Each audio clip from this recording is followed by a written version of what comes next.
to KXVS, the voice of Stockton, here at Stone Soup Studio at the Peace and Justice Network. KXVS.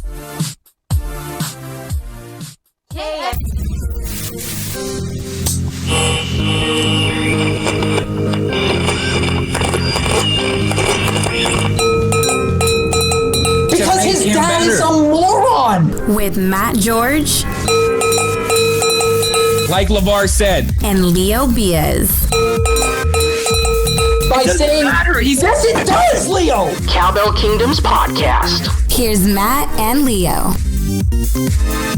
And a good evening to everybody around the greater Sacramento area. Actually, Leo Beas showed us some of his our stats from around our podcast, which is expanding wildly and globally and everywhere. Well, not globally. We're trying to get there.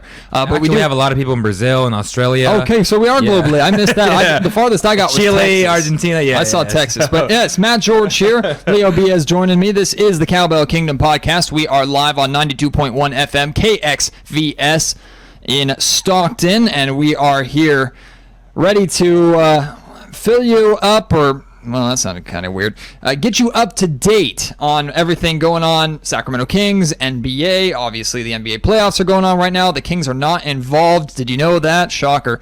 But there's still plenty of things to talk about with the Kings as we have the upcoming draft lottery very, very soon, which I know you and I are both excited about, Leo. I know many people are excited about on the comment section as well. Speaking of the comment section, you can jump in at all times on YouTube. Just let us know what you want to talk about, comment on what we're talking about. We see that, we interact with that, and Buddy Hield's gonna average 20 points next season. Well, that was quick. Okay, so we'll maybe touch on Buddy Hield a little bit today. The three things I know for sure that we're going to touch on today: Rudy Gay opting out of his contract. That's pretty much the main story of what we're going to hit on today. We also have the Rockets and the Spurs, which is happening right now. A surprising result, or surprising what's happening right now. If you're not up to date with that, we'll fill you in. Also, we'll talk about the NBA playoffs as a whole. We promise we won't spend too much time on that because we know the majority of you are diehard Kings fans and want to hear the Kings news. And speaking of Kings news, there was some news that came out today about another foreign player that the Sacramento Kings could potentially be soccer team, baby, interested in, and Vlade Divac has ties to. So we'll talk about that. That'll be the third story kind of towards the end. We have the ability, we've been told, to extend the podcast really as long as we want to. We're not really confined to, in typical radio and in typical podcasting, that 1 hour mark. So we're going to expand if we need to, if the conversation is there. If not, we'll just go with the flow. But we want you to join us and want you to be a part of it. We're also going to have a question of the night as well that we want you to respond either right now or throughout the entire week. But before we do that, Leo, we just got to be filled in on. You've been releasing, and the Cowbell Kingdom team has been releasing a bunch of draft profiles. You did a bunch recently for like the top 10, the high-end prospects, and now you're getting more into the middle to late first round and even some second round a little bit.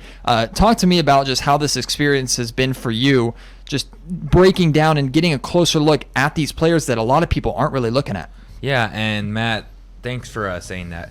But that's my plan, to really expose the second round talents, mid-first, maybe undrafted guys. Those are the guys that, Vlade has to hit on because it's a deep draft. And a lot of these guys last year would go, mid-first, late first round. But now they're second round picks because this draft has so many young, talented players. Mm-hmm. And as you know, teams and scouts, they tend to look at the younger players, say the 19, 20-year-olds, 18-year-olds, instead of the 22, 23-year-olds that are, juniors and seniors in college. Right. But my idea is to bring exposure to these guys because these guys need it. I believe that these guys are more ready to make an impact right off the bat. They have mature bodies. They can come in. And much like your guy, Denzel Valentine last year, he dealt with some injuries with the Bulls. But see, those type of guys are the guys that can come in off the bench, 8th or the 9th man, and really make an impact for a lot of these teams. And the Kings, anytime you're not a playoff team, you need help in every single area. Well, Yeah, and So- look at guys like Draymond Green, guys like Isaiah Green. Thomas, guys like Malachi Richardson for the Marc Kings last Gasol. year, Marc Gasol, guys that were late first round, Kawhi mid second Leonard. round. That when these guys were drafted, Kawhi Leonard even. He worked out with the Kings. I When keep these watching guys- those videos, bro. Don't torture yourself. Just forget Kings drafts in the past. But when you look at what the Kings have done in the past drafts, and you look at how many gold mines, little gold nuggets, I should say, have been found, not by the Kings specifically, but by a lot of teams in the late rounds. Isaiah Thomas was the last pick in the draft, and he was one of the Mr. best offensive Irrelevant. players in the game this season. So it's important to shed light on some of these guys because you don't really know who they are or what to expect from them. So to have a better idea and a better understanding of that going into it, I mean, look, we know that these NBA scouts are doing their homework. So we may never hear of Joe Schmo, who's picked with the 20th pick in the second round, but the scouts that selected him know a dang good amount about him because they have done the homework. So Cowboy Kingdom is just trying to package that up and bring that to you in some way, shape, or form. We hope you appreciate that, and be sure to let us know, whether it's on the comment section or on Facebook, Twitter, what you think about it. And it was Jerry Reynolds who told both of us, I think earlier this year, not too long ago actually, that most of the people in the All-Star game were picks that were 15 and up. So that shows that if you have a good scouting team, and Vlade has really emphasized on working on his front office, adding help, and he did that this offseason, man. Well, and it also comes into play low expectations or minimal expectations plus solid development. I mean, a lot of times it almost would be more enticing or more easier for players to be taken maybe 15 and up, because there is a lot less pressure there on their shoulders, to where maybe from a team they're expecting you to do this one thing really, really well, but for the most part, a fan base is going to look at you and say, instead of "you need to do this for me right now," it's "show me what you got." And if you can prove to them that they can play, that just builds your confidence more and more and more. So the NBA draft is super important, and there's a reason why there are 60 players picked. I mean, there's a lot of talent that can come. There's going to be a lot of busts as well. It happens every single year, so we just don't know. But again, with the Cowboy Kingdom breakdowns online, you can see those and break those down as much as you possibly can. And going back to development, last year they emphasized on the Reno Bighorns. We saw Scal, Malachi, and Papa go down there. And Coach Martin, they did a great job. They pretty much have the same offensive system, high post offense. Anytime that, if I see it like this, Matt, if you're not playing on the big team, on the Kings, go down to the D League, develop your game, gain some confidence, as opposed to just practicing, because it's just not the same. And these guys, when they came back from the D League, they were extremely confident, and when their number was called, they were ready, and that's what we love to see. And one of my favorite things, I had a conversation with Garrett Temple and kind of around the 2/3 mark in the season, and one of the things we talked, I'm sorry, no, it wasn't Garrett Temple, it was Malachi Richardson. Okay. And one of the things we talked about was that level of competition that you face in the D League, and it's certainly not NBA talent. I mean, you're not going to find a LeBron James, a Russell Westbrook, or Kawhi Leonard in the D League, but these are still talented players that are competing for a job. So if in any case, you're going to get even more effort at times there in opponents that you're facing versus what you get at the NBA level by players who have somewhat already made it. So a lot of people look at the D League and they think of this massive difference in talent.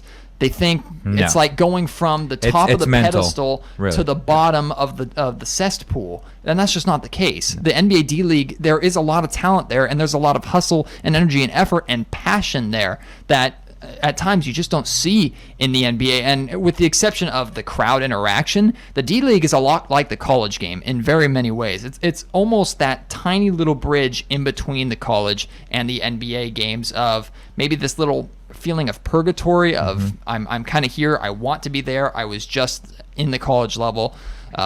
But the NBA D League, I think, has a bad rap and a negative connotation to it, whereas we firsthand saw this season the benefits of Malachi Richardson getting his reps there, the benefits of Scal Labissiere.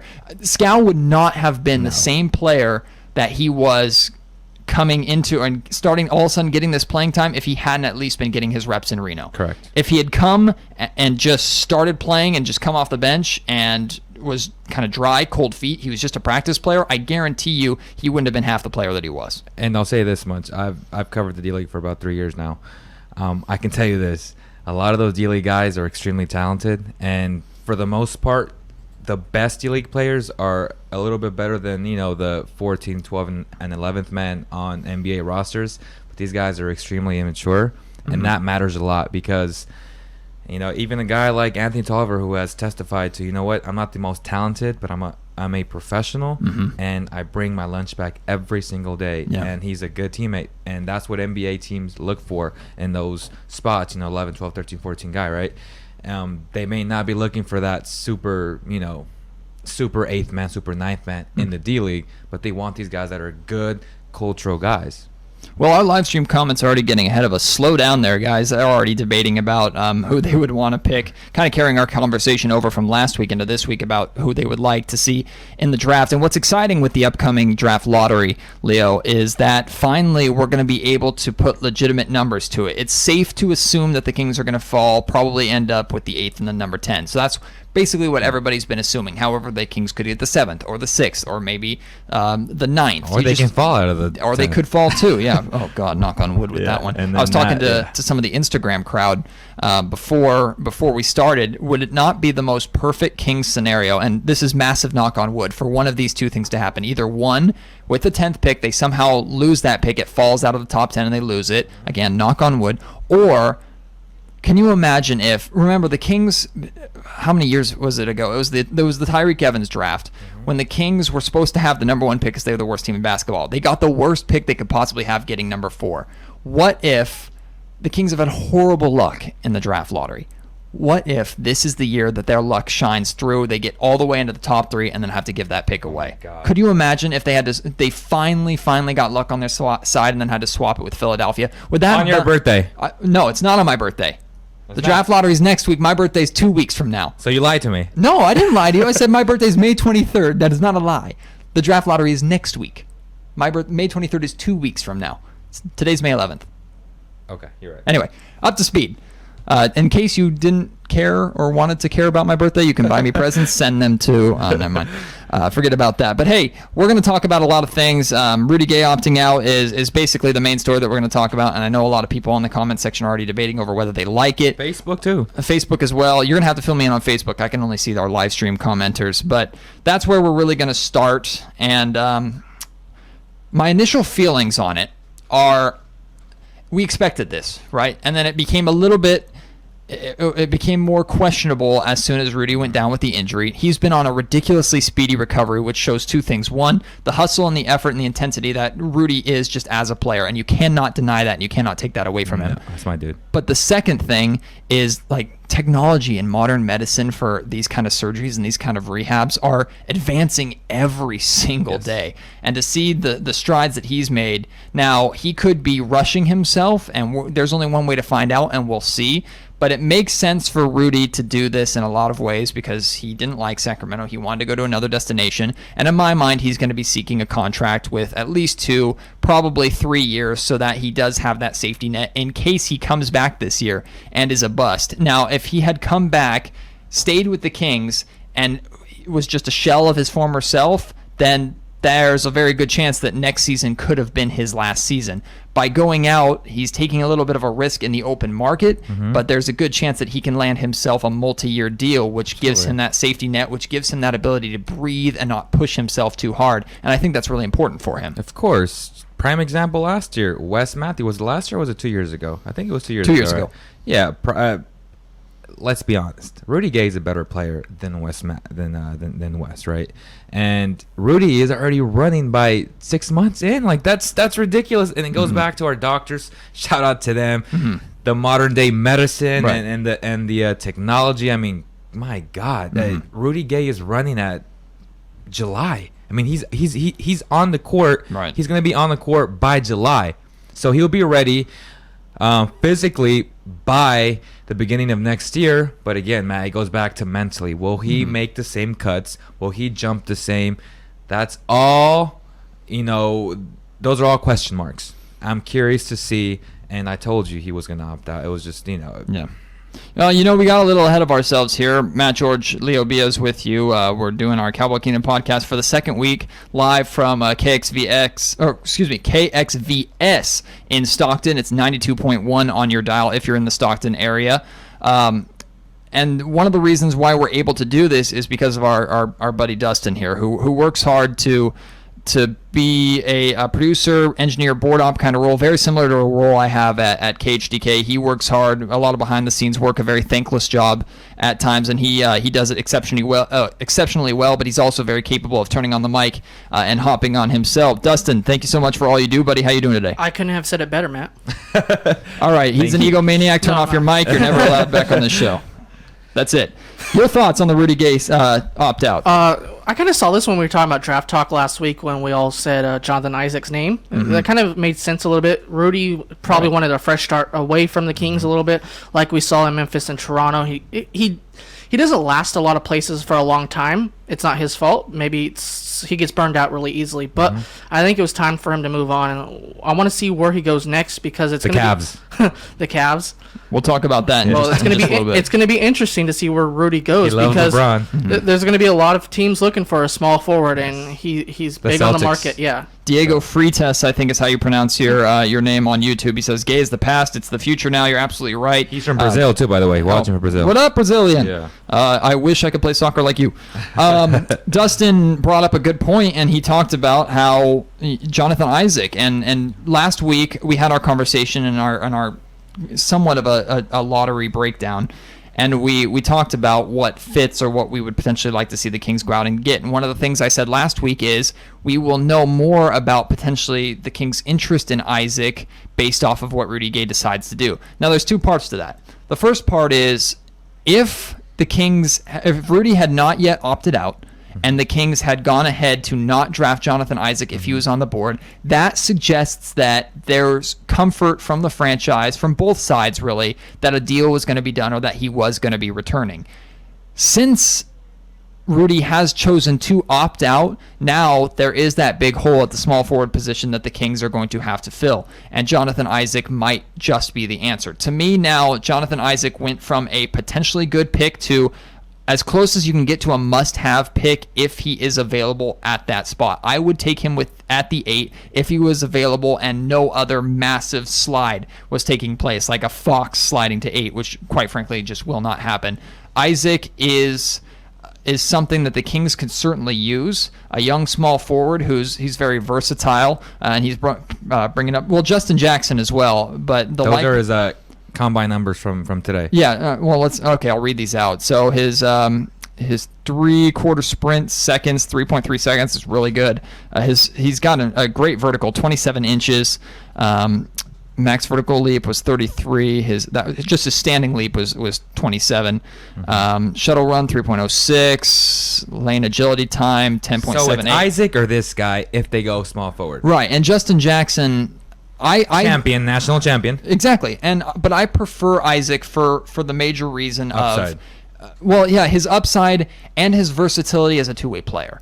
I think Isaac has a bigger ceiling as potentially a defender just because of his size and his build and his quickness, his lateral quickness. Or actually not necessarily his lateral, more of his horizontal quickness. I just really like his foot speed from what I've seen. Now, I will admit I watch very limited college basketball. Yeah. It's March Madness and that's it. So I'm not going to pretend to be some kind of college basketball analyst because I'm not. But from what I've seen from Jonathan Isaac, he could potentially be exactly what the Kings need to immediately fill that gigantic small forward hole. Yes, but I see Isaac more as a raw talent. He's a freshman. He's 19 years old. Mm-hmm. He might not be ready to play. Justin Jackson, he's coming in as a junior. Mm-hmm. He has experience. Mm-hmm. He went from 10 points freshman year, 12 points sophomore year, 17 or 18 points junior year. His three-point shot improved tremendously. This guy is a hard worker. He went to the combine last year. He said, you know what? I'm not ready for this, right? Scouts gave him lots of advice on what to work on. He went back to school. He applied it. He led his team to the national championship. This guy is ready to play right now. And you absolutely could appreciate that. And last year, how much did we talk about together and both agree on we would rather see the Kings go out and get a veteran or someone who's been there or at least has been there a couple times because they come into the NBA with a better ability, a better NBA body. They're He's bigger, mature, they're he's stronger, married, he they're has more a mature. family. Right. He's So a man of faith. I get that. Yeah. But the perspective has changed for me because last year's perspective was the Kings were going for a playoff push with DeMarcus Cousins. This year's perspective to me is a young new nucleus that you're trying to build, and time is now on your side a little bit more. People hate the word rebuild, and people don't want to wait anymore. But now with the direction that the Kings are moving with trying to build through this draft, they are going to want to take the time. So if there's a potential at a higher upside by giving Isaac some time, that's more enticing to me. But it's important that the Kings go out and get one of these two or someone to fill that small forward hole, because remember how big of a hole it was, guys, for so long when, and we talked about last week, John Salmons was the best they had for such a long time. Yeah. And then when the Kings traded for Rudy Gay, it was, even though Rudy was struggling in, where was he? He was in Toronto, Yeah. right. Even though he was struggling so much, it was like celebration here in Sacramento because finally we had a versatile, offensive-minded, strong, and capable small forward, and I don't want to see the Kings lose that. You guys brought up the draft combine, and I don't know if you guys seen the recent news about Kevin Durant's comments about the draft combine. Don't like them. Ugh. You don't like him? No. Why not? I think that they should show up. I mean, it's an event that we're all accustomed to seeing, and I want to see the Markelle Fultz, the Lonzo Balls, the De'Aaron Foxes of the world at this combine, because that's where they get exposed to an audience that may not be familiar. Like Matt, like you said, you know, he watches March Madness. He wants to see their vertical jump, their leaps, the whole thing, and we don't get to see that right now. No, and the problem I have, the main problem I have with Kevin Durant's comments is the sense of entitlement that comes along with it, right? True, yeah. What he's telling young players is, you've done enough, you're already good enough to get to where you are, stay home, kind of take the easy way. I don't like that, because I don't want a player, if I'm a scout and I show up to the combine and a guy that I'm interested in is not there, not because he couldn't make it or just physically something was wrong, but he chose to stay home because he thought he was good enough, that tells me all I need to know about this player. Yeah, you're potentially super, super talented. I don't want an egomaniac 19 or 20-year-old who hasn't done a thing in the NBA yet walking around like he's good enough to be on Kevin Durant's level to stay home. And that's the problem that I had with the comments. And a lot of that is the actual agent. The agents are the ones that tell these guys, and you know, sometimes the kids do want to come out, but the agent's like, no, you'll make more money. Right. You know, you won't get exposed if you do have a lot of weaknesses, stuff like that. So And it's tactical. Yeah, and you're right. there are tactics to it, but me as a scout, I would be turned off. It would be a red flag for me to see someone voluntarily choose to stay home and miss the draft combine, because for the most part, the combine is harmless and it is a chance to get really good evaluation that, quite frankly, you just don't get during game time. Game time evaluation is obviously, or I shouldn't say obviously, is what's most important, because that's what you want, is them to be the best game time player that they can be. But to get this breakdown of who the guy is, plus like Jason Jones of the Sacramento Beas has been tweeting out and reporting all day about just the meetings that are happening at the combine between GMs and players. All that is extremely important in the draft process, in my opinion. yeah, and actually, I was gonna say something else, but on that note, the players that were not performing, you know, the leaps and playing the actual 5-on-5s, Vlade was still talking to Markelle Fultz and, you know, the top 10 talent. So they're still there, I believe, but they're not working out, which... But at least they're there. Yeah. They've Correct. made the effort to show up. I can have those meetings, and I can at least see at some... I find it very hard to believe that they're not picking up a basketball. They're doing something there, and at least you're getting that interaction with them. You can see them in person. That at least that's an effort to show up and to be there and to make the strides. That's a lot different to me than just staying home and sitting on your couch. Yeah. I'll say this, though. I don't know if you watched the NFL Combine, right? And that cornerback that was supposed to go, top 15, he tore his Achilles. So those are, you know, risks Yes. that Right. we don't think about. And Right. maybe those are concerns from agents. But and from those are players. things you can't control. Yes. Like they're just things you can't control. The game is the game, and things are going to happen, and you cannot control them. So you could get hurt in the combine, or you could have a phenomenal combine, be taken number 1 overall. We saw it with Blake Griffin. Step onto the floor for your first D-League NBA Summer League game, or first game of the season, Julius Randle, and all of a sudden, snap, pop, that season's over. I mean, it happens. You can't explain it. The likelihood of it happening at draft combine where you're just doing vertical leaps and stretches and showing off your sprints is a lot less, it's a lot lower than when you're going full contact in a March Madness Final Four trying to get a game-winning bucket. It's just, you can't control those things. So I don't see that as a valid excuse. But it's tactical. And I totally understand from the agent's point of view, this guy could be my moneymaker. If I lose him in the draft combine to a torn ACL, that just sucks for me. So again, I get it. I understand. You guys talked about the Cleveland Cavaliers as a potentially really good landing destination for Rudy Gay. I totally agree. Another one of mine was the Oklahoma City Thunder because they're in desperate need of a scorer. I think he would fit well alongside Russell Westbrook, even though both of them are very isolation heavy. I still like the idea of him there. And then I had a couple sleepers. One of them was the Indiana Pacers. Ooh. I like him potentially with Indiana. It depends on what Paul George decides to do, but I potentially like him there. They actually liked him with Paul George last year. Right. And the other one, that's true. And the other one I like is, and it's not just because of Michael Malone, but it's the Denver Nuggets. Rudy Gay is also getting to the point in I believe he's going to choose longevity and contract over winning. I think that's what he'll choose right now. However, the Denver Nuggets really aren't that far off. Now, spot 8 through 10 of the Western Conference really wasn't that good this season. But the Denver Nuggets have shown that nucleus and those pieces that they can at least start making the strides in that direction. Plus, he has that connection with Michael Malone. I think if the Nuggets offered him a multi-year deal, he'd seriously consider it. Good point. Yeah. Landing destinations? Oh, you said Indiana. That's interesting to me because the whole Larry Bird situation recently, he's no longer there. So let's see what happens in the front office because that's one place we don't know what's going to happen. The history of it says when Larry leaves, usually it's okay, but he's gone now. So it's who's taking over really that's going to make sure that the Indiana Pacers legacy is kind of intact, that mentality of the basketball organization they have. Also another one, I'm going to say this, Portland Trailblazers. I don't know why, but Damian Lillard that's a good destination. and CJ McCollum. That's a good one. We seen them. They got swept by the Warriors, but the last 2 years.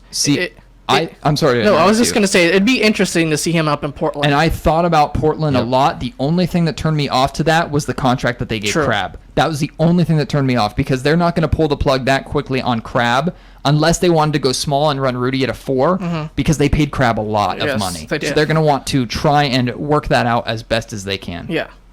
Well, Crabbe's a shooting guard, and Crabbe is coming off the bench for CJ, so Rudy would slide in there. But I think they gave the other guy a lot of money, Evan Turner, which is their small forward. Well, Turner's $75 million, Turner's which is not ridiculous. the future there. I think the Blazers gave Crabbe the contract and the money that they gave him with the idea that they want to try and mold him into that small forward role with a small lineup. That's what I mean. Yeah. To give that kind of money to a bench player, Crabbe has talent. He's not worth that. But they gave that much money to Evans, and who's a bench player. No, and that was a disaster. Boston was like, yes, go ahead. Please. Come on, Neil O'Shea. Yeah, really. So, any other landing destinations, sleepers that you might think for Rudy? Sleepers, no, but I think he's going to a Cleveland. Cleveland is super enticing. However, Cleveland's not going to be able to offer him that much money. I don't think they'd want to offer him that much longevity either. So 2 years max. That would be $28 million. That would be a I want to win move. And if he wants to go somewhere to win now, that's what he's going to do. However, I think it will make it really tough on him to make that decision if somehow he's offered a 3-year deal because I think he wants to try to extend his shelf life as long as possible because Rudy, we know how much Rudy loves this game. Yeah. We know how much Rudy believes that he has left in the tank, and he's going to want to prove that. And again, if he only signs a 1-year deal and then is a bust, or if he signs a 2-year deal but the other year is a team option and he just isn't the same player with that knee, or I'm sorry, with what it was the knee, wasn't it? No, at the ACL, he's going to be out of the league. Quite frankly, I mean, another team isn't going to take that big of a flyer on them, and if they are, it's going to be as minimal of a contract as they can.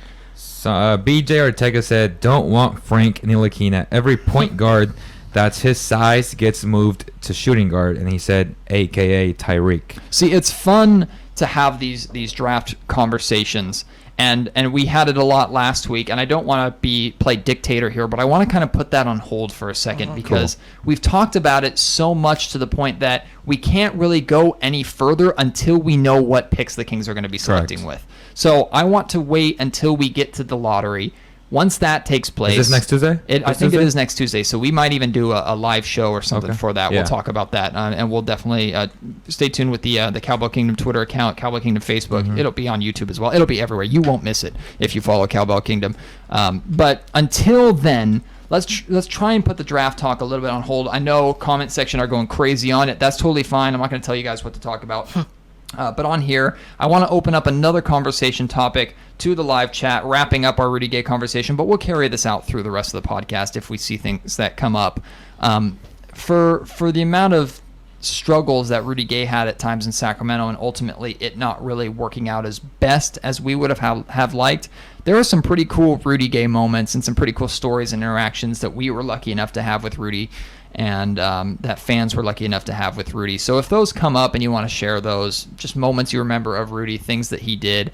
I remember in particular, and it's a weird reason why I remember this. This was before I was working at KHTK, and it was the night that Peja Stojakovic had his jersey retired, and the Kings were playing the Oklahoma City Thunder.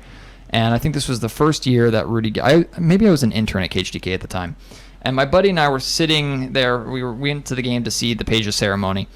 And Rudy Gay had one of the nastiest dunks over Kendrick Perkins. And remember, this was after Kendrick Perkins was talking mad crap about the Kings. And Rudy just kind of said, you know what, shut up. And then he dunked on him. One of my favorite moments of all time. But the reason why I remember that moment so vividly is because it was kind of a boring game up to that point. It was close, but it was boring. There weren't too many highlights. And my buddy had stood up to go to the bathroom. And right as he walked through the tunnel to go out, he heard the eruption and the roar, and he missed the dunk. So that made me happy. Any Rudy Gay moments that you can bring up off the top of your head? Scal's hosting the first ever basketball camp in Haiti. I mean, you can talk about that a little bit. Yeah, so he just handed me this press release from Chris Clark. Let me give me a chance to read this over a little bit if you guys have any Rudy Gay moments that you want to bring up. You mentioned it earlier, Rudy Gay, when he first came to Sacramento. I think that was kind of a memory people will always remember because Rudy Gay, coming from Toronto, we all know that it didn't really work out in Toronto, but what he did in Memphis, everybody basically was like, wow, Rudy Gay, maybe a top 15 player in the NBA. Absolutely. Yeah, and went to Toronto, kind of fizzled out. That didn't really work there. Because DeMar DeRozan was the exact player, but just 3 inches shorter. Then the news of him coming to Sacramento, it's like, well, yeah, we actually got a great player now. And I just think that moment will always say, wow, the Kings kind of made an impact basically bringing a good player in Rudy Gay, and everybody's going to remember that for a while because we all remember those years were lean, and Rudy Gay kind of put smiles on people's faces. Yeah, and my favorite moment was when he invited me to his basketball camp in Rockland, and I had the chance to do an exclusive with him. And that was fun. I got to know him on a personal level. I think he had just came from Spain from the NBA Cares program. I got to know his manager, Devin, which is, this guy is a great dude. I got to know him, and he's a great human being, and I wish him the best. Yeah, plus I think we all can agree how awesome it was to see him playing for Team USA. Absolutely. That was great. It was just good to see him out there. He looked comfortable. He looked like he was having fun, and that was a good summer for him. I think people forget how good this guy is. He is. He's very talented.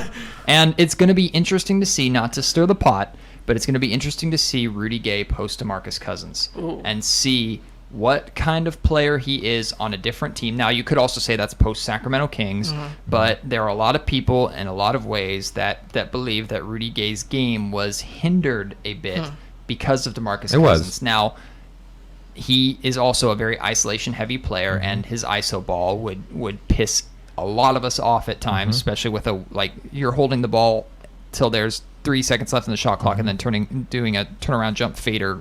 It was bad shots. But anyway, you gave me this press release, and this is just an awesome story. So yeah, Sacramento Kings, Scal Labissiere is to host a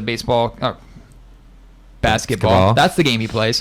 Basketball camp, the orange thing you put it in a basket. He's going to host a camp in, I'm going to butcher this, Port-au-Prince, Haiti. And that's awesome. And he's going to be hosting 50 of the top high school basketball players in the country and coaches in the country as well. It's going to be July 19th through 21st. He said, quote, "This will be my first time back home in 7 years. I'm blessed to be in a place now where I can give back to my Port-au-Prince community, and this is just the start of more free Camp Skal, S-K-A-L, events in the future. I look forward to sharing some of the basketball and life knowledge I've gained over the years." We've told you how many times how great of a person that Skal is and how great of a guy that he is.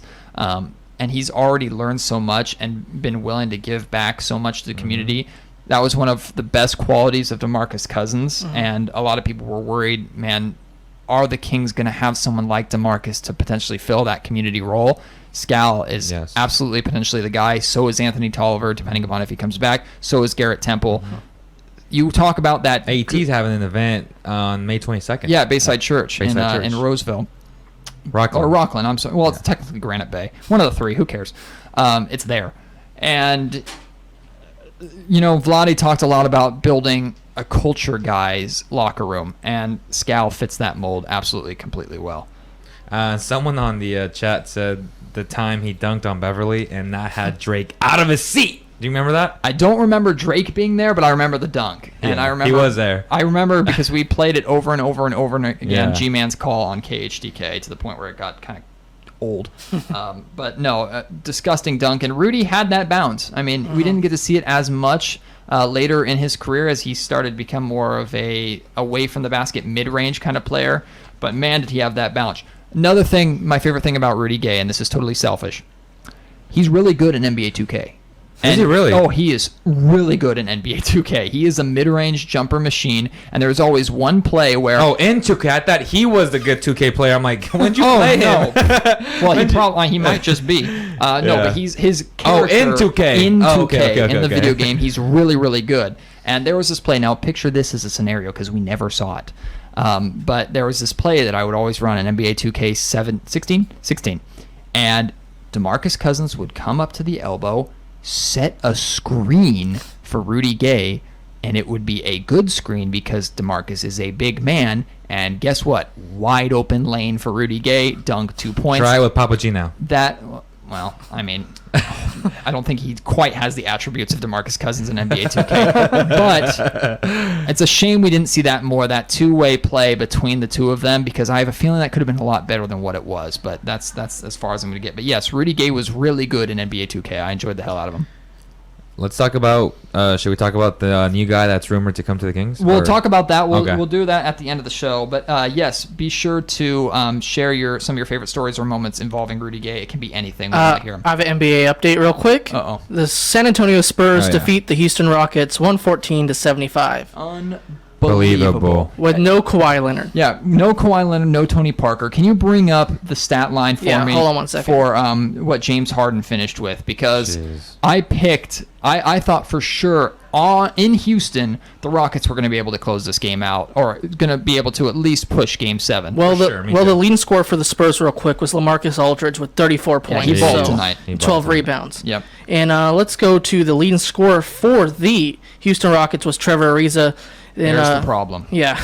How much did Harden finish with? 10 points. And Matt, what did he shoot from the field? Hold on a second. Where is it? He had a Russell Westbrook game in the fourth quarter. 2 for 11 from the field goal. So the difference is Russell Westbrook would have scored 35 in the loss. 2 for 9 from the 3-point line. So, yeah, only 7 assists in 37 minutes for James Harden tonight. Yeah. James, quite frankly, choked. This is going to be a game.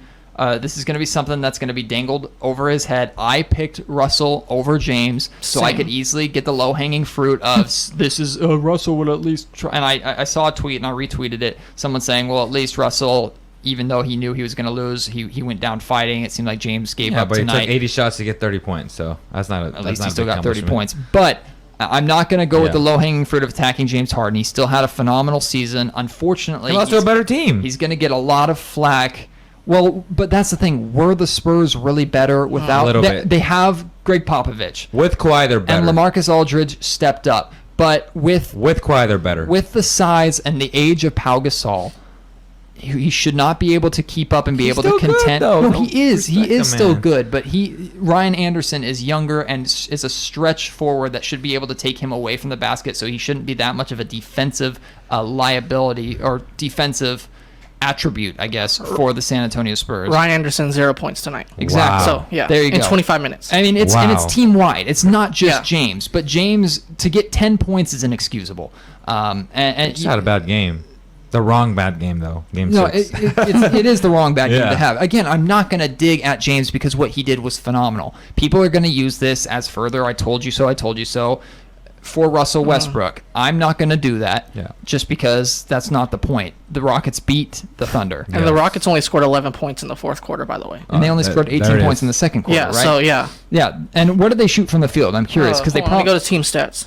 And so when you bring that up, but as a team overall, when the Rockets are facing a San Antonio Spurs team that does not have Tony Parker or Kawhi Leonard, and the only thing they're missing is Nene. I mean, Nene could be a big part of that team, He is. sure, but he's not that big. Yeah. He's not the difference between. He's not Kawhi big. Yeah, he's not Kawhi or Parker big. Yeah. He's not. So no excuses for the Rockets. They just laid an egg at home tonight at the worst possible time. Field goal percentage for the Rockets as a team, 28.6. Yeah. Wow. And I'll Compared say to this. 53.1 They by live the and Spurs. die by shooting. They Yes. are an offensive team. And it's Mac D'Antoni's system. Yeah. Yeah. When they score, when they hit their shots, they hit 35, maybe 40% of their shots tonight, and suddenly it's a 2-point game. Like that's the kind of team that they are. But if the shots aren't falling, they're not going to play defense, so they live or die by it. And Unfortunately, they tonight got killed on the rebound wise, 60-37. Well, So, they always yeah, get killed on true. the shots. That's Yeah. what happens. but yeah, that was a blowout for the Spurs win. Spurs move on. But I'll say this: the Rockets lost the series last game. They had a chance to close it out in overtime. They had 5 straight bad possessions. And They lost it there. Old Man River, Manu, Yeah, Manu. who, could- by the way, had 11 points tonight. Yeah, So- he may have won the series, or at least had the series winning play, I would say. But the Rockets, they do lose, so the Spurs move on, which means the Spurs are playing the Golden State Warriors. And I don't think I could think of anybody happier about this than potentially the Golden State Warriors, because I don't think the They Spurs wanted the Rockets. Yeah, no, I think the Warriors were more afraid than the Rockets than they were the Spurs, because Yes. of the Of course. offense. So what I'm saying is, I think the Warriors are ecstatic that the Spurs are moved there. on, because Yes, me even with too. a completely healthy Kawhi Leonard, Agreed. I do not see how they can compete with the small, versatile, all over the place lineup of the Warriors, who, by the way, can score in bunches and play defense. And the Rockets can beat anyone, and that's if their shots are going in, so they can shoot you out of a gym. They can shoot themselves out of a gym. The Rockets are one of the few teams in the league that could compete with the best scoring night that the Warriors have. Correct. The Cavs cannot And they- compete with the best. And they did that twice If this past season. If the Warriors shoot 50% in a finals game against the Cavaliers, they beat the Cavaliers by maybe almost 30 points. Yep. That's just how it is. The Rockets can actually compete with that. So that's why I think the Warriors were a little frightened by Houston. But now they have San Antonio, which means, in my mind, 5 games. you say 5. I wouldn't be surprised with a sweep. It all depends Correct. on game 3, Yeah. in my opinion. But we will definitely have to wait And and see. with I that. hope I'm wrong, because I hope the Spurs beat them, but they're not going to. So that Yeah. leads us to the Celtics and the Wizards. Finally, Boston stepped up, and finally, what happened? Something awful happened. series, huh? It's been Awful, awful. yeah. But finally, it happened for Boston. What needed to happen? Someone not named Isaiah Thomas stepped up. Avery. And he's capable of doing that. Avery's really Jay good. Crowder is capable of knocking down 3-pointers. Al Horford has been somewhat non-existent in the scoring column. They have players that can step up and that can be good, who have been non-existent in these playoffs, and it's just been the Isaiah Thomas show. Finally, Isaiah had someone help him. That is the team. Maybe not completely. That team still, even with Avery Bradley having that good of a night and Isaiah having a good night, I still don't think they beat the Cavaliers. Of course but not. people They're gonna buy get in. swept. That entire team buys in. Yeah. And they are the one. That's why I said Boston, in my mind, is the team that has the best chance. Well, by as best, a you mean whole. sweep? 1 game at best? No. As a team, as a whole, if everybody's buying in, and they don't have to be putting up 20 points, but everybody's buying in and playing hard and playing their game and doing their role, Correct. they can compete with Cleveland. We have not seen that yet. They are the best They team in can the compete, East that can play but they with won't beat them. Cleveland. No, I don't think anyone is beating Cleveland. No. That's what leads me to my question. Is it inevitable? I mean, is it inevitable? Unless someone gets drastically, like LeBron gets hurt, Kyrie gets hurt. Yeah. As we stand right Barring now, injury, it's is it Cavs, inevitable? Warriors. No. Yeah, it's Cavs Warriors for the third straight year. And then who wins? The Cavs. I'm saying the In Warriors. 7. The Cavs in 7. I don't see how the I don't It's see hard how to pick. I don't see how KD wins this by doing what he did because Karma's gonna get him. I'm just saying. Yeah, the basketball gods are real Yeah. at times, but man, the Warriors are unstoppable when Yeah. they need to be. I understand it's And LeBron so are the James. Cavs. Well, but They're are undefeated. the Cavs unstoppable, or is LeBron James unstoppable? Because LeBron can step up when he needs to and put the team on his back when Kyrie he is needs the to. most clutchest player Oof. out of any player on the Warriors or the Cavs. So yes. Kyrie is a phenomenal player, far. but he has not. He's clutch.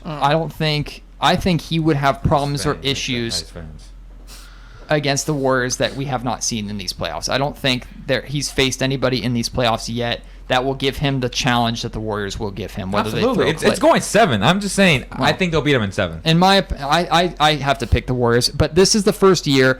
I'm tired of seeing LeBron in the finals. I just am. Why? But this will be because I'm sick. I so want fun to something watch. different. I It's want kind of something new. redundant. At this point, you're absolutely right. Charles Barkley was right when he said the NHL was way better playoffs than the NBA the other night. At this point, it's what's the point of Yeah. watching when you know what's going to happen already We've until seen this the movie finals? before. Like, I just want something new. I appreciate LeBron for who he is. Well, you better hope that somebody good goes to the Bucks because the only team that can beat that team are the Bucks. And we'll see. So we'll see in the future with because that. Giannis is knocking on that door, LeBron. So, I think it's pretty inevitable that LeBron and the Warriors end up meeting.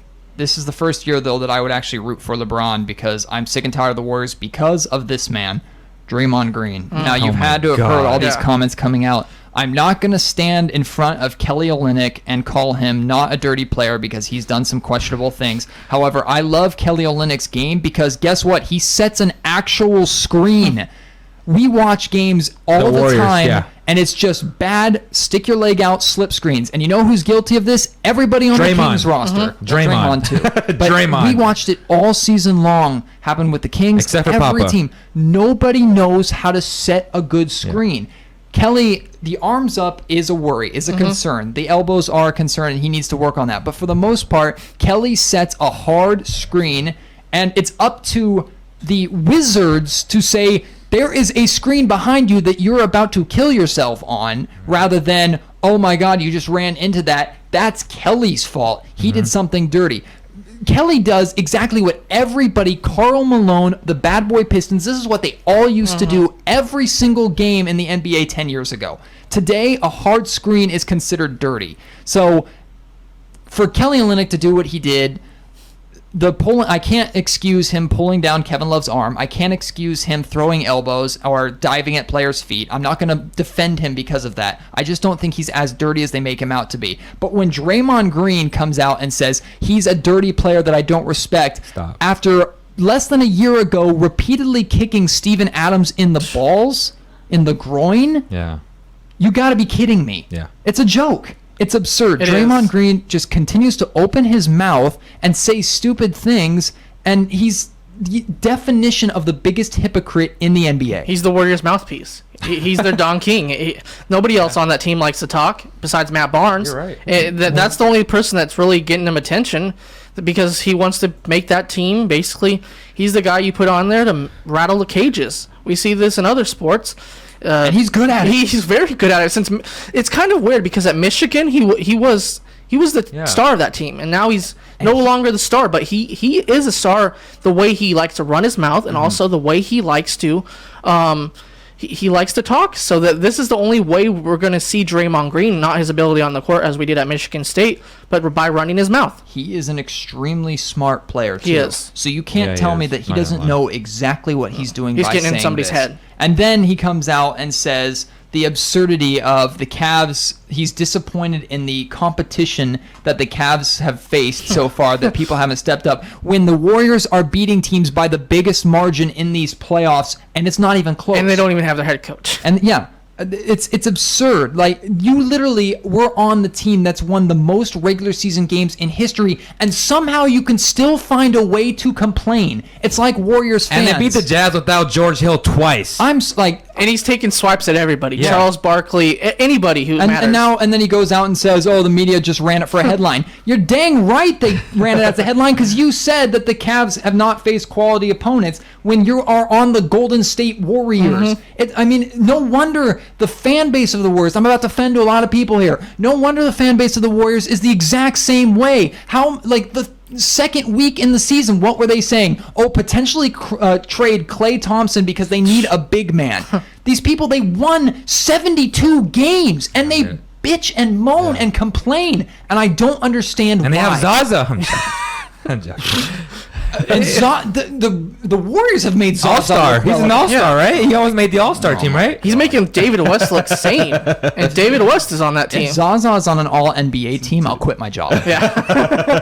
I will quit my job. But no, Draymond, and I've talked to him, and I got the chance to ask him a question and interview him He's a about smart guy. DeMarcus Cousins, and he's actually really nice. He's a nice guy, and he's super smart. And what I love about Draymond is he'll say exactly what he's thinking. He does not have a filter, and most of the time, I love that about him. How much of that has rubbed off on Kevin Durant we've seen lately? Oh, Because we all remember what the rumors last year. Why did Kevin Durant go to Golden State? Draymond. So how much has he been hanging out with Draymond? Because that Utah series with Rudy Gobert, we kind of see Draymond coming out in Kevin a little bit. I'll say this, though. Yeah. Kendrick Perkins said that Westbrook and Durant are talking now, and that he might go back next year. I don't know about that, man. But they're talking. Who cares? Hey, is that a close possibility of him going back to OKC? If Kendrick Perkins is the number one source, I'll believe it when I see it. Anything Kendrick Perkins say, I seriously, immediately I was throw joking over my about it, shoulder. yeah. No, I mean, it could happen. Yeah. It's very possible. We saw LeBron do it with Cleveland. No one thought that was going to be possible after they were burning his jersey in Cleveland. Yeah. He is hated in Oklahoma City, but he could easily make a triumphant return. How will the fans' reaction to that be? That'd be interesting They'll love too. it. They would just Yeah. buy him cupcakes Yeah. instead of calling Buy him him a cupcake. cupcakes. So Draymond Green, he says this stuff. He knows what he's doing, but he's a moron and he pisses me off. But is he really a moron? No, I think he's a cerebral assassin in a lot of ways. So He's such a good player. Yeah, and he's a great player. Yeah, he would great not be player. the player that he is if he was on any other roster. Yeah. But for what he does and who he is right now, absolutely, he is a damn good player. So quick predictions, really quick, because we got to move on here. Quick predictions for Celtics Wizards. How Game 6 goes, how the series ends. Ooh. I think Wizards will win this, and I think Celtics will take it at home. I'm with you, Matt. Even though Scott Brooks is a Delta guy and from Stockton area, but I think it's just the Celtics' destiny to win the series and face LeBron because. Well, it doesn't matter. Yeah. Whoever faces Doesn't It matter. doesn't matter, as you're right. It but doesn't even matter. It's the Celtics. Yeah. I think the Celtics will be a more entertaining series Well- against the Cavaliers, but we will see. Mm-hmm. If I'll say this, if the Celtics don't have someone step up alongside Isaiah Thomas like an Avery Bradley for at least one of these two games, they will not win. Because the Wizards have proven to be able to know how to handle and corral Isaiah when it's just him. Yeah. And a lot of that credit goes to John Wall. And I'll disagree with you. I think the Wizards are a better matchup for the Cavs, at least for the fans to see, because they match up better with the Cavs. And, I'm hoping that the Wizards will win, honestly, but I think the Celtics will beat them in seven. The only reason I say the Boston Celtics do is because I think the Boston Celtics have the defenders that are at least able Correct. to put bodies on them better than the Wizards have. And quite frankly, Bradley Beal has been extremely disappointing for me these playoffs. Extremely disappointing for the amount of money that he makes. But no more time on the NBA playoffs. We promised that we wouldn't spend too much time. We're going to go back to Kings, and the rumor surfaced today that the Kings are interested in CSKA Moscow star point guard, and I'm going to try, I think this is the correct pronunciation of his name, Milos Teodosic. Teodosic, spelled Teodosic. Milos Teodosic. He is a 30-year-old point guard. This season, he was on the All EuroLeague team. He averaged 16.2 points per game, shot 38.5% from three-point line, which is nice, and he also averaged 7 assists. He's old, but he's could have been in the NBA at 24, 25 Right. if he wanted to. But he's played professionally since 2004. He has close Serbian bonds with Vlade, who is reportedly very interested in him. And if this happens, I could see it being good, like a good why not move. Yeah. Low risk, high reward potentially. And it just fuels more fire to the flame of are the Sacramento Kings basically becoming an international soccer team. I'll say looks this that Milos in the NBA, I believe, would be a great backup on a good team. Mm-hmm. The Kings are a bad team. Milos is interested in playing on the competitive team. He's been very vocal about that. Mm-hmm. So I can see Vlade convincing them because of his ties. But if I'm Milos, I would want to go to a Spurs type of team, Cavs type of team. Mm-hmm. The Kings are in rebuilding mode, and he would probably have to be a mentor for the future point guard that they do draft. It's either going to be Frank or Dennis Smith Jr. Don't forget to throw the Utah Jazz in there because Quinn Snyder's background. Correct. That, yeah. Correct. Yeah, Correct. so you're right. Utah could be interested as well. Yeah, because George Hill might not be Yes. there next year. Even though he wants to go back. What I Yeah. like about this potential move, now I'm going to look at this realistically. He's not going to be a game changer. Well, most likely he's not going to be a game changer. At 30 years old, we've pretty much, what he's going to do just by looking at the kind of player that he is. So he's not going to surprise a lot of people with his instant talent. However, I like that he potentially takes some of the pressure off of whichever rookie point guard that the Kings are inevitably going to draft. Whether he can come in and start right away, or he can be, even though he hasn't played in the NBA yet, he can be an older mentor. He just takes a little bit of the pressure off shooter. of a Good Dennis passer. Smith Jr. or whoever point guard that the Kings go out and get. So I like the idea. Again, why not? If you can go out and get him, try it. I'm all in for it. Bring him in with Bogdanovich, and let's You know give who it a should try. we get on the podcast? Ricardo. I'm sure Ricardo knows a lot about his game. Yeah, we definitely could. I had some. We watched the Juventus. Oh, really? Monaco game. Ricardo, tell him who. Yeah, Riccardo Presti. He covers the NBA for Italy. He's a good friend of ours. He's like bonded the with him. top guy. He's like the Mark Stein of Italy. He is. He really is. And Yeah. he's a phenomenal dude. He used to cover Juventus. He was telling me a bunch of stories as we were at lunch watching the game. He was one of the top guys in Italy as a sports writer. A phenomenal dude. He knows like 3 or 4 languages. Just an awesome dude. Yeah, he might be a good guy to have on. I'm sure he'd be more than willing to do it.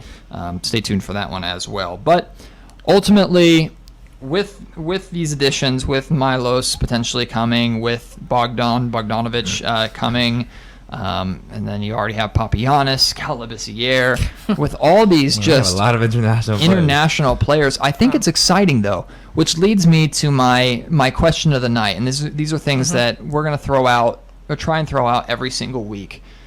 And we want all week long this discussion to continue. We want you to answer whether it's right now on the text line or the comment line, or it's on social media at MattGeorgeKHDK, at BeasLeo, at Cowbell Kingdom. What's your... At the breakdown. At the breakdown.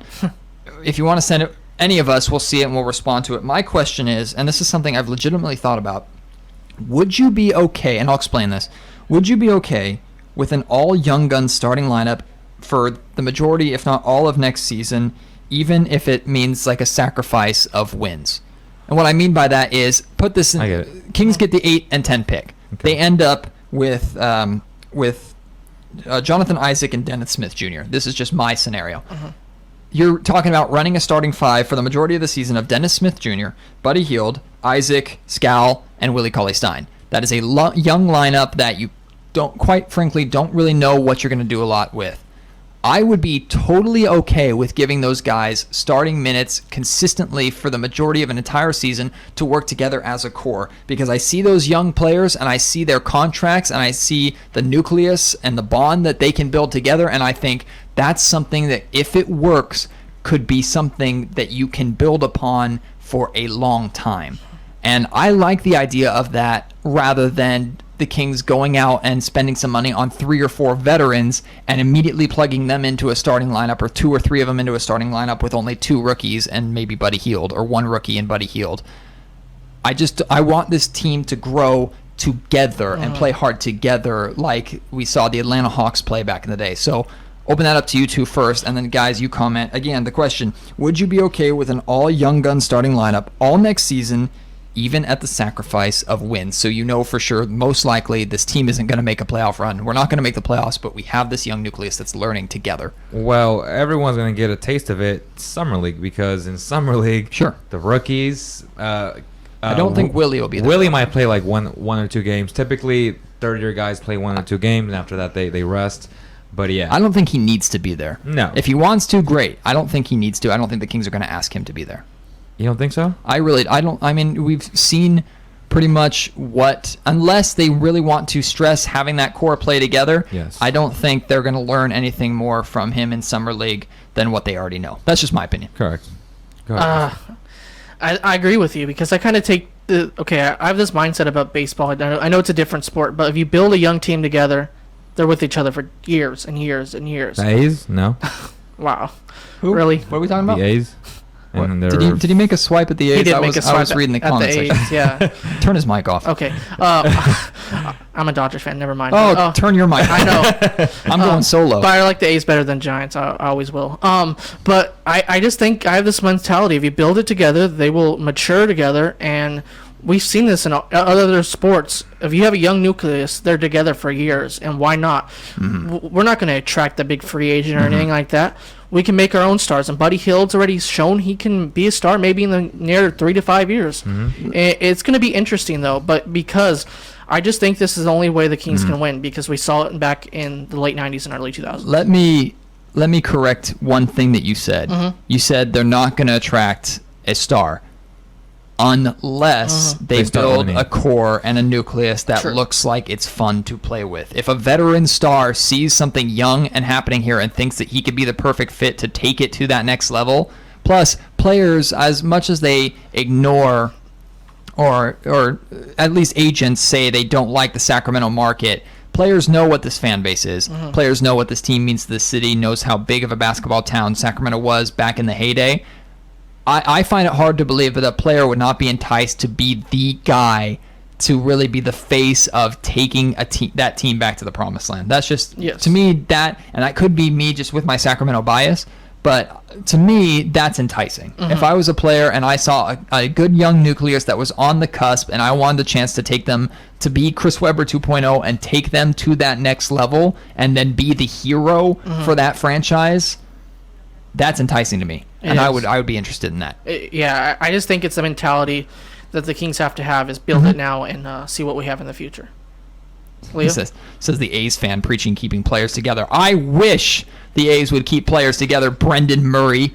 Because if they did, they'd be a lot better. Well, I mean, I'm an A's fan, so Josh Donaldson, trade him for peanuts. Hey, he played and here. I had his jersey, bro. He played here at Banner Island Ballpark. Okay. We're getting sidetracked, but rule number 1 of being an A's fan, never buy a jersey with a name on it, unless it's yours. I have a Mark Ellis jersey at home, though, I think, somewhere. Okay, like Eric Chavez, Mark Ellis, the classic A's are I have that black, that black uniform that wore for a couple years. The old throwback. Yeah. Anyway. What was the question? You never gave. So would you be okay with seeing the all young gun starting lineup? No.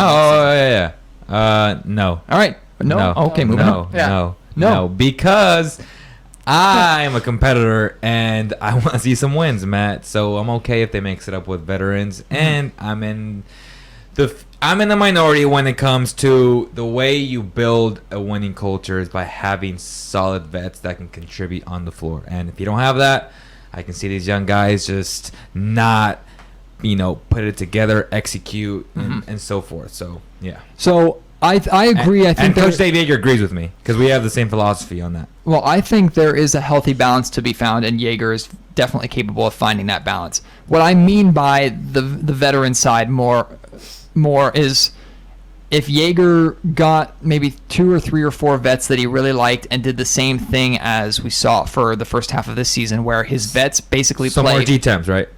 Well, yeah. So guys like a G-Temp, a Matt Barnes, a Zoe.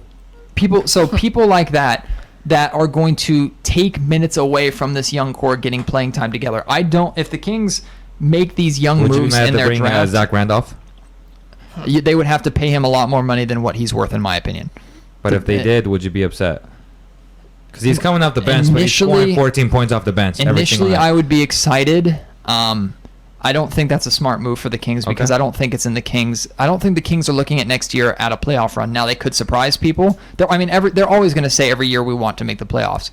But as opposed to last year where it was playoffs only or failure, and then they obviously broke that up towards the end of the season, this year it's build a young core that we can be proud of. And I honestly believe that is the mindset. Now, that could change depending upon if this team comes out with this young core and they have a couple good veterans and they win 15 of their first 25 games, then suddenly it's, okay, change it, we're going for it, or we really think we have a shot at this. But entering the season, I would rather see the Kings stick with their young core as much as possible, add a couple veteran pieces that are guys that complement that young roster, and then run with that young roster as much as possible and give them as much playing. They cannot get away with drafting Jonathan Isaac and then not playing him until the second half of the season like Scal. They can't. They can't do it. So if they pull a Portland Trailblazers from 2 years ago where nobody expected them to make the playoffs, then do you trade for a veteran at the All-Star break? At that point, well, it depends on how much you're willing to give up. So I would not give up my core that got me there to get a veteran to potentially go for it. But if this team is in the conversation and not just like hanging on to the 8th seed, but like legitimately contending, not for a championship, but legitimately contending for 7 or even 6, then you start to think about, okay, what veteran piece can we add right now to potentially just get us into that playoffs and get us to compete and give us something to build upon? Because playoff experience is extremely important. Correct. We want these young guys, even if the Kings lost in the first round, even if they lost, they got that playoff experience, and that's good. But as of right now, that's not the mindset for the franchise. The franchise right now is, like I said, build a young core, a team that we can be proud of. And then if it happens to work out that way sooner than expected, then you go, okay, change the mindset, we're going for it. I agree with Matt. It's a plain, simple thing. You have to build this team, and you could attract some of these free agents or trade pieces with some of these young guys. We see this all the time, and with the Spurs recently, kind of, where you build this young core, and for years we've seen this dynasty. So anything can happen like this. Well, we're wrapping up and approaching an hour here pretty quick.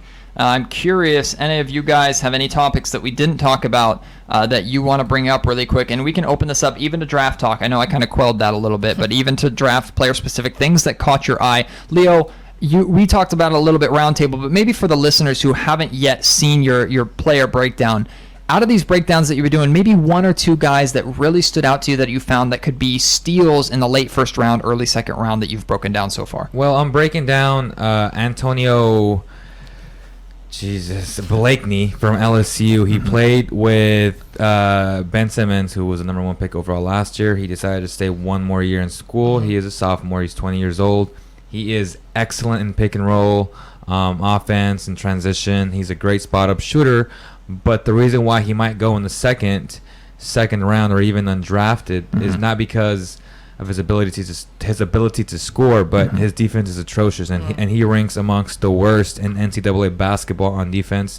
So those are the little things from these second round talents, Matt, that if you have a good scouting team in place, you can find these gems in that second round. And this kid can potentially be that Patty Mills type player where they're crucial on good basketball teams. That Corey Joseph player. The Spurs always find these guys in the second round and then make them into good players. And then later on, they either stay with the team or they get signed long-term with another team. Corey Joseph did that. He used the Spurs as a stepping stone. He was around the good, positive culture. Now he's balling as the backup of, what's his name? Kyle Lowry, who might be a Sacramento King. Like how I added that in there, huh? He's going to want to go to a winning culture. I just don't see that. No, he's not, because the Kings will pay him everything that he wants next year. So that's a good point. No, they're going to pay him $30 million a season, and he's going to say yes to that. Sorry. Yeah, Masai Ujiri's not going to pay that. No, he's not. No. They're happy with Corey Joseph. They are. My thing from this past week, I'm going to go, actually, as I mentioned, north of the border, the Toronto Raptors. It's going to be such a interesting free agency mode for them because they got Serge Ibaka. They had PJ Tucker. These guys, well, who are they going to build around next? Because I've heard talks maybe Vince Carter might go back to Toronto. So they need a three-point shooter. So it's going to be interesting to see what they did, because the Toronto Raptors for a couple of years were the shining star of that Maple Leaf Entertainment Group. So and now the Toronto Maple Leafs are actually good in NHL hockey, which is surprising. It's going to be interesting to see where the basketball operation goes, because the Raptors have always had a fan base in Toronto, and it's going to be interesting because you try to go with it with Serge Ibaka, and that kind of didn't work. But it's going to be interesting to see what Masai and Joanne Casey do in Toronto. Correct. No, and Toronto's interesting. The team that I'm really excited to watch this summer, and mostly because of my evil intentions. Someone said on our Instagram pregame thing that I look like a supervillain, so let me channel my inner supervillain. The destruction of the LA Clippers as we know it, and I believe it's coming. Blake is going to OKC. I agree with you I there. know. Honestly, I've been saying that for a while. He's an Oklahoma guy. And that makes a lot of sense. Yeah. Honestly, I think the destruction of the Clippers is coming, and I think And the Kings are rising. even Doc Rivers isn't safe. Honestly, I think I agree with you there. Doc may be on the chopping block as well. I think Orlando's open too, so Yeah, for Orlando Doc. looking at Griffin from the Cavaliers. and a lot of people are pinging Chris Paul to the Spurs. Imagine my that. God. Chris Paul playing with Kawhi Leonard and Greg Popovich's system. where do If you that put Tony team was- Parker at? champions. Well, I think Tony Is done? is probably done. Okay. Not just the injury. I LaMarcus, think, Kawhi, and Chris, champions. yeah. And Yeah, Pau definitely. Gasol for at least another year. Yeah. Because he's not going And anywhere. Greg Popovich. And Manu's only 1 year deal, so He'll come back. Right. Hey, coach. Yeah, he's like, please. Tim Duncan comes out of retirement. No, He's coming back too. David Lee staying another year. Yeah, probably. I mean, that's very possible. That's crazy. But the point is, I think we're getting the destruction Yeah. of the Clippers, and I think it's coming. I agree with you, Steve Ballmer. It's been an interesting 2 years in LA because we hear talks of them wanting to move out of the Staples Center. Also, they want to make their own identification, basically. So why not of your Doc and your Steve Ballmer? I like the idea. Blow it up the team, and let Steve Ballmer find his guy because Doc Rivers wasn't really his guy. But the Clippers have also enjoyed the past couple of years of actually being the better team. True, in LA, that's 'cause interesting. it took them a hell of a long time. And for them JJ to get Redick's there. leaving too this off season. Those Right. reports. Well, Is he a free agent? I know. Yeah. He's another one, but again, you would have to throw a lot of money at him. And is that if the Kings were, Nah, I don't if the think Kings they still do. had DeMarcus Cousins, then I would say Yes, absolutely. Hey, but Raptors need a 3-point shooter, so maybe they'll throw there some are a money. lot of There's- teams that could use JJ Redick. So he's not going to have any time or a tough time finding suitors. This popped into my head, Leo, while you were talking, and I don't know why because it's completely irrelevant. But it goes back to the conversation we were having about the Kings' young core, that young nucleus, and what we were talking about, the Kings kind of their mindset, their identity, what they want to build upon. And I wrote this down, and it's catching it because it rhymes, and I was excited about it. Hawks or Jazz over Warriors or Cavs. And what I mean by that is... It rhymes. Cavs or Jazz, Cavs. Well, it has the S sound. okay. Shut up. Okay. It's a non-exact line. I was an English major. Okay. Whatever. What I mean by that is how many times have we seen Vivek associate himself with the Warriors, both being a former Warrior fan and Buddy Hield's Owner. the next Steph Sure. Curry. I'm sorry, owner. You're right. Minority owner. The Kings can't try to build themselves after a team like the Cavaliers or the Warriors because it's not going to work because of their market and because of who they attract. They need to try and be a Utah Jazz team or a Hawks from a couple of years ago. No stars that just play hard together and they win because they play together and they find something that works. That's what they need to start with. And then they can add that star to it like we talked about. But if the Kings are drafting with the mindset of we're going to be the next Golden State Warriors or Cleveland Cavaliers. Well, they can't because they have to draft well. Remember, the Warriors drafted Steph. They drafted Clay. They drafted Draymond. No, you're right, but They drafted stars. my point is they need to build a roster that is like the Hawks or Jazz in terms Correct. of a cohesive unit that plays well together and they Correct. win because of that. Not a, hey, we have Steph Curry that can put up a bunch of points. Now let's bring in Kevin Durant. Or, hey, we have LeBron James. And I feel like that's with DeMarcus Cousins. That's what the Kings have tried to do. And they've been banging their heads against that same wall for years with DeMarcus Cousins is our LeBron James. DeMarcus Cousins is our Steph Curry. And Let's he push wasn't to be that, the yeah. Sacramento Warriors or the Sacramento Cavaliers. No, he's gone. Even if he was here, I still think they should have done this. Build a core that plays well together because we haven't seen that. That should be at the top of Vlade's list. What do the Utah Jazz and Atlanta Hawks have in common? They draft solid basketball players every single year. But they have Not stars, but like good players. They have one organization in common. One's a bird and one likes music. One's in San Antonio, and that's the San Antonio Spurs because Mike Budenholzer, Oh yeah. San Antonio longtime Good coaches, assistant for good coaches. Popovich, Dennis Lindsey, longtime Spurs also. So Just raid the San Antonio Spurs front Model. office Everybody and do it. steal things. Yes. Just even the plants. Yes. Take the plants because they will grow and they will develop into nice, perfectly healthy trees. yeah, Dennis Lindsey was the assistant general manager in Yeah. San Antonio from 07 to 12. So Yeah.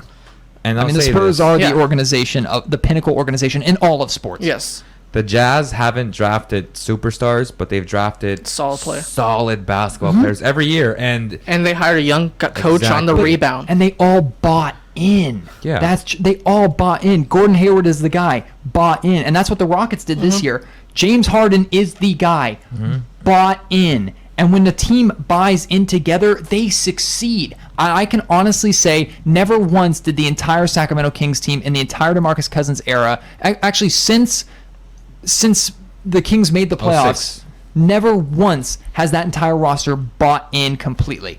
Even as close as the locker room was last season with DeMarcus there, and great, they were close. I can promise you not all of them bought in, and you could see that. Correct. The Kings need a unit that buys in completely. If they can get that, that's where success starts. And before we end the show, I do want to bring this up. I know how touchy this is. $4.95. No, please. Go. Please. Go home. $4.95. No, Leo, please. I'm having a good night.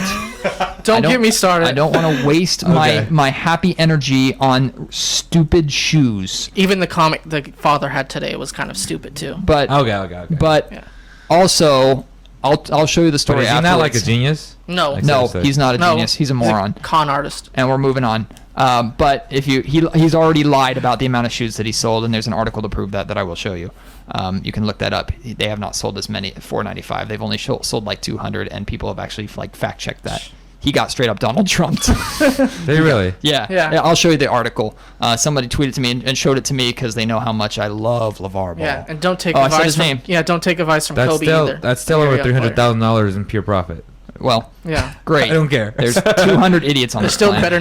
not better than Jordan's. Anyway, so we're gonna abandon that ship really, really quick and wrap this up as best as we can. Man, it's been a fun podcast. It's great, and it's awesome being able to. It's a bit of a drive for me, being in Stockton. But it's awesome to be able to do this in a room together. It's awesome it's more cohesive. It flows better, I feel like. I think the listeners would agree as well. And just as much as you guys were a part of things when we were staring at each other through computer screens, you guys still are a part of this now. And I'm talking to you, the listeners, and not just the live listeners right now. I'm talking the people listening on Audio Boom, because we've gotten recently been looking at the stats so we can try and build the program as much as we can with sponsorships and things of that nature. And we've gotten the stats and we've just been blown away by just the Audio Boom listeners. What do we have? Over 1,000 people on Facebook last week. It's growing close drastically. to 1,000 today. Yeah, close to 1,000 today. It's been great, and we've been loving it, and we cannot begin to thank you enough and encourage you to be involved more. We are a team, not just the three of us, but you guys as well. We want to be. We want to have you be a part of the conversation, you be as much of a part of the show as we are. And if you guys do have family members or friends that own businesses, let them know about the CK podcast. Yes, sir. Because that's how we get to do the show and produce the show and stuff like that. So we all got to eat, guys. But with that said, I do want to say to download the Valley Tire Center app, guys. Register, turn on your notifications to get free tire balancing, and of course hoopcats.com. They have over 1,000 different Kings cars, so if you're a big Kings fan, they have the best selection in town. Check them out. Yep, Hoopcats always hooks up with some awesome cards and merchandise. Giveaways all the time. Yeah, they have some great stuff. I mean, we had giveaways all season long from Valley Tire Center. Like VTC gave us great seats in section 106. Like literally, like they were amazing seats. Yeah, no, we've had some great stuff. It's been a great season. It's hard to believe. How long has it been since the last Kings game? Like 3 weeks already, or almost a month. It's just insane. But I've said this a bunch of times, and it never gets old saying it. This is the most excited I've ever been about an off season in my entire life. Ever.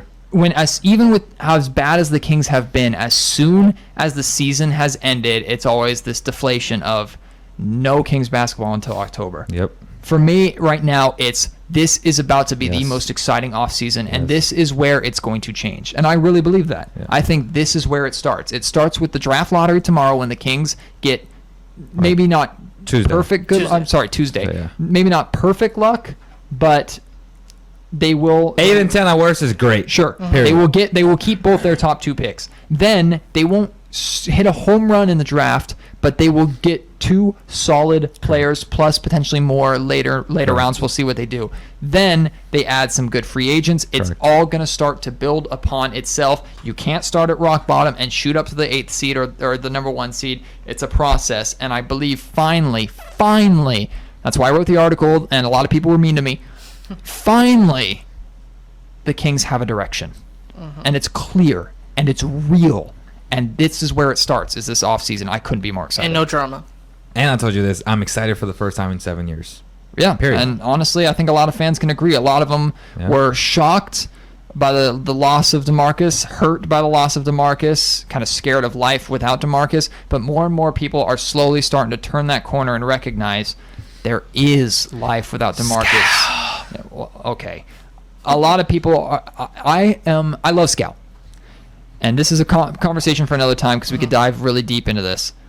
But I am not ready to put that much pressure and that much hype into Scal because I want to see him continue to improve this summer and then even more so at the start of next season. If we get to the midway point of next season and he's massively improved over even what he did last season. He's averaging 15 and 10. And he's doing it consistently and he puts on weight, then yes, now I'm ready to talk to him about potential all-star. As of right now, I love what he's given me. I want him to give me more, and he seems exactly like the player with the mindset and the attitude that he will give me more. Correct. And that's what the Kings need to build, and that's what they're going to do this offseason. Correct. Before we end the shows, we should. It's like an hour and 23 minutes. Whatever. Yeah, if you guys want to purchase these awesome shirts, need more cowbell shirts, Sacramento 916 shirts. You know, Matt's going to have a shirt on next week, hopefully, if he orders a shirt in. Yeah. No, please. You know, check out the store. There is a link in the description box, or there will be. So check it out. Most of it is just to grow the brand. You know, they run about 15 to 20 bucks. If you want to add your name on them, it's about $3 more. It's called spreadshirt.com/Cowbell Kingdom. There's like 6-8 different designs on there. And they're all awesome. And I'm a lazy loser who has yet to buy them because I'm cheap and I don't want to spend money. Check them out. And they come out in workout shirts, like cotton shirts, polyester shirts, every type of style, color, like everything. And they're comfortable. For women, and for babies. For everything. I mean, female babies. Yeah, I just dressed my beautiful goddaughter in a Need More Cowbell little baby suit. So yeah, awesome. Yeah, so all the merchandise is there, guys. Thanks again so much for joining this podcast. Again, keep commenting. Everybody, tweet us again at MattGeorgeKHDK at Beas Leo. Look at her, she's so precious with her pink Need More Cowbell shirt. And also, again, big shout out to KXVS, the studio, for being willing to open their doors up to us and have us. It's been phenomenal already these first 2 weeks. Big thank you to Dustin, who's not only engineered this for us and helped arrange this to happen, but has honestly become part of our team. And I'm excited to continue to have him along and see where we go with that. But for my partners, Dustin and Leo, my name is Matt George. Guys, thank you so much for a fantastic podcast, and we will see you hopefully next week. Keep an eye out. We're going to release something about potentially doing a live show involving the draft lottery, so keep your eye out. Facebook, Twitter, everywhere. You will see the news. We will not let it get away from you. We promise. So keep an eye out for that. But until then, thank you guys again so much. This is Matt George, Leo Beas, and Dustin. So long, and go Kings! The word of the night, Leo, fun. With Matt George. Says that we are live. So we are live. And Leo Beas. Cowbell Kingdoms Podcast. Here's Matt and Leo.